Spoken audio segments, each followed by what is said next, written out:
February 24th, 2020. Monday of the 7th week in Ordinary Time. A reading from the letter of St. James. Beloved, who among you is wise and understanding? Let him show his works by a good life in the humility that comes from wisdom. But if you have bitter jealousy and selfish ambition in your hearts, do not boast and be false to the truth. Wisdom of this kind does not come down from above, but is earthly, unspiritual, demonic. For where jealousy and selfish ambition exist, there is disorder and every foul practice. But the wisdom from above is first of all pure, then peaceable, gentle, compliant, full of mercy and good fruits, without inconstancy or insincerity. And the fruit of righteousness is sown in peace for those who cultivate peace. The word of the Lord. The responsorial psalm. The response is, "The precepts of the Lord give joy to the heart." The law of the Lord is perfect, refreshing the soul. The decree of the Lord is trustworthy, giving wisdom to the simple. The precepts of the Lord give joy to the heart. The precepts of the Lord are right, rejoicing the heart. The command of the Lord is clear, enlightening the eye. The precepts of the Lord give joy to the heart.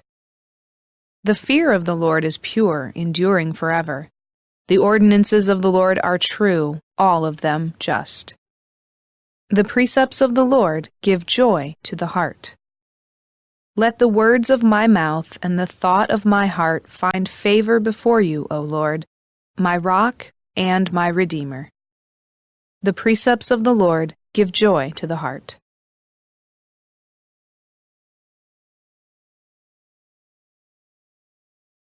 A reading from the Holy Gospel according to Mark.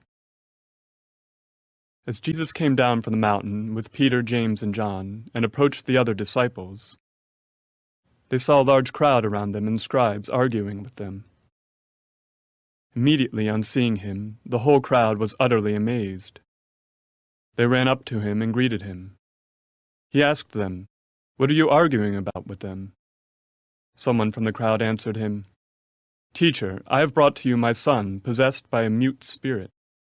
Wherever it seizes him, it throws him down. He foams at the mouth, grinds his teeth, and becomes rigid.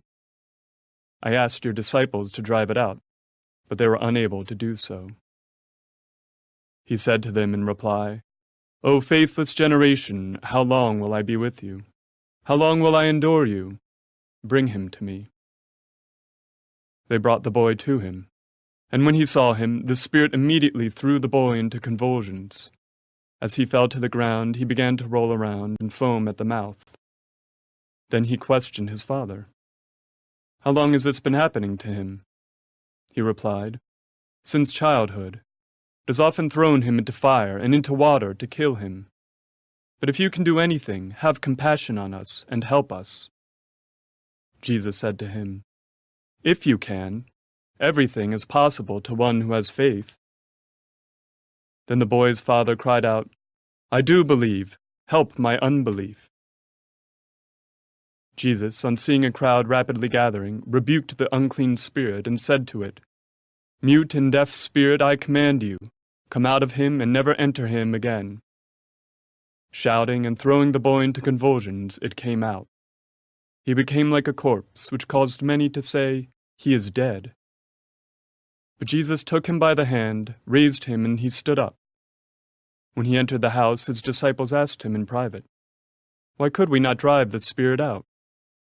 He said to them, "This kind can only come out through prayer." The Gospel of the Lord.